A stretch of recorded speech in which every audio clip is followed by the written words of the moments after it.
there's no real reason for us to drive all the way from Florida to New York, you know? We can always leave tomorrow. Look, we talked about this a lot. Look at the maps you're holding. You listed all the motels we were going to stay at, all the things we were going to see in Albany, and just think what we could see if we stop along the way, and in New York City. Oh, sure, like traffic and crime. Oh, and those women on the streets. And parking, like $20, maybe more.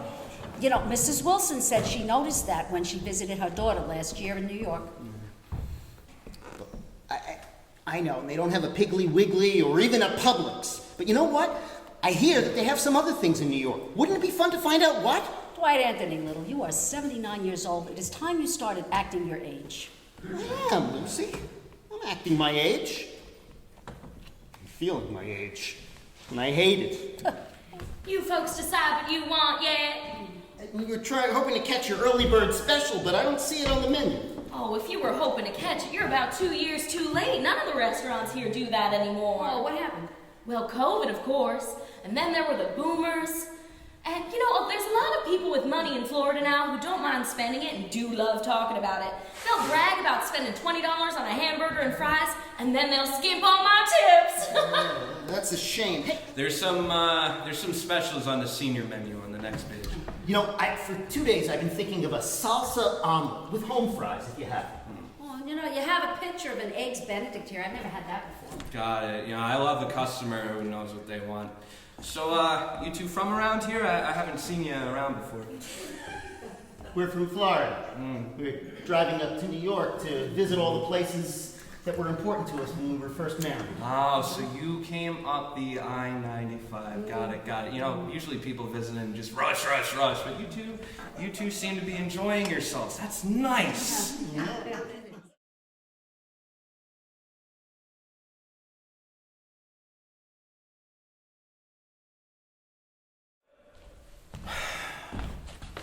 Excuse me, we're running late. Do you know where the buses are? My son's part of the school marching band going to the Kentucky Derby Festival. It looks like you're not the only ones running late. We just heard that the buses are still on their way from Westchester. Ah, great. Any idea when they'll get here? We're trying to get an update. Tell you what, let me go see if we have one yet. I'll be right back. Great. Much appreciated. Sandy, where's Eric? He's with his friends over there. With his friends? Don't you think he should be with us? Especially since I have a suitcase? Well, I told him it was okay. What would he do here anyway? Hold his suitcase. Wait a minute. His uniform. It's still in the car. Give me the keys. Sandy, calm down. We have time. Give me the keys!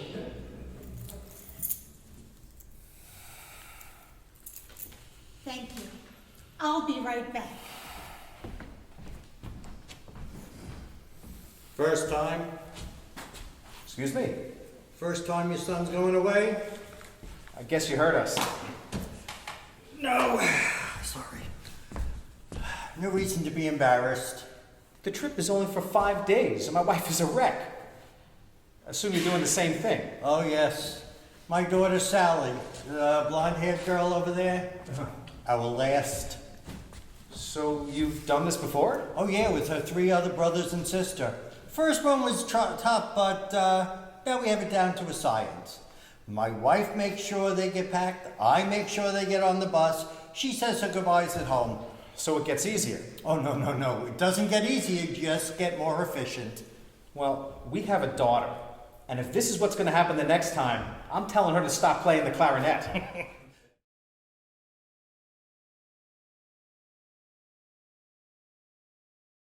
Story. What about you? Happy childhood, I hope. Don't I wish? Nah, I never even knew my father. My mama, she called him a sperm donor. Great way to boost a kid's self-esteem, huh? My mom said she wished I'd never been born. Ouch! That's gotta be worse than mine. So, what do you know? Here we are, 2 misfits. I'd call us mistaken zygotes. Mistaken what? When you were a one-cell being, the zygote fairy dropped you down the wrong chimney. You were supposed to land in a family that understood and accepted you, but you didn't. Instead, the fairy was blown off course in a storm, and you landed in a family that thought you were an alien. Same thing happened to me. I'm the black sheep of the family. I still feel like I don't belong. Oh, that's so true. That's me. You were so different, your mama didn't know what to do with you. Yeah, what she did was send me off to military school. Early on. Talk about not belonging, I ran away. Good for you. I gotten where I am pretty much on my own. Well, with a little help from my friends. Me too. Spirit's been my best friend. And guide. Spirit? I don't know what you mean. Do you mean God? No, I think God's such a loaded word. I like spirit. It encompasses everything in the universe. Well, if it's everything, then how does it guide you? Through your inner voice. Step by step, you follow your inner voice, and gradually your life changes and gets better. Sometimes you have a chance to make a choice that means a bigger change. That's a crossroad. Oh, my head is spinning.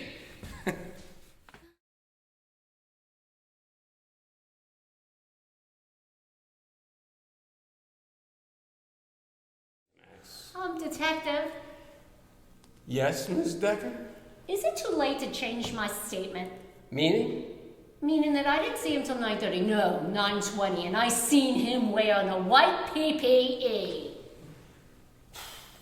And the phone call about him peeping at you? A misunderstanding, Detective. Whatever puts him behind them bars.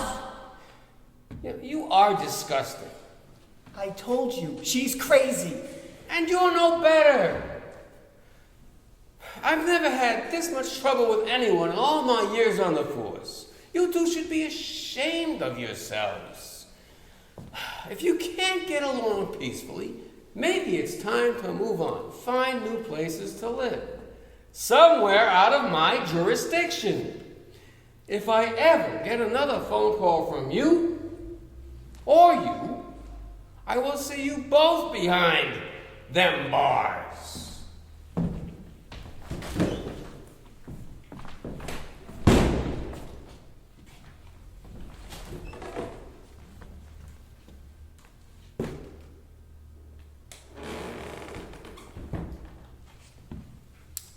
Is he gone?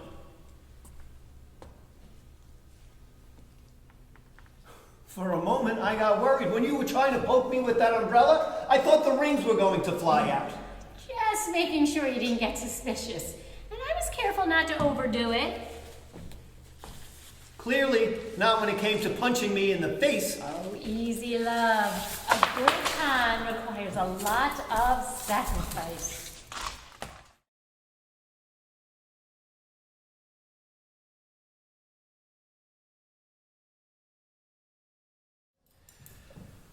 My father died when I was 9.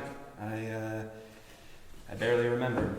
Oh, but I bet he remembers you very well, Gary. How's your health been, Mom? My health? Oh, you mean my mental health? No, I mean your health in general. I'm okay. Thanks for asking, dear. I'm sorry, Mom, if it came out like that. Oh, that's okay, honey. I know you're concerned.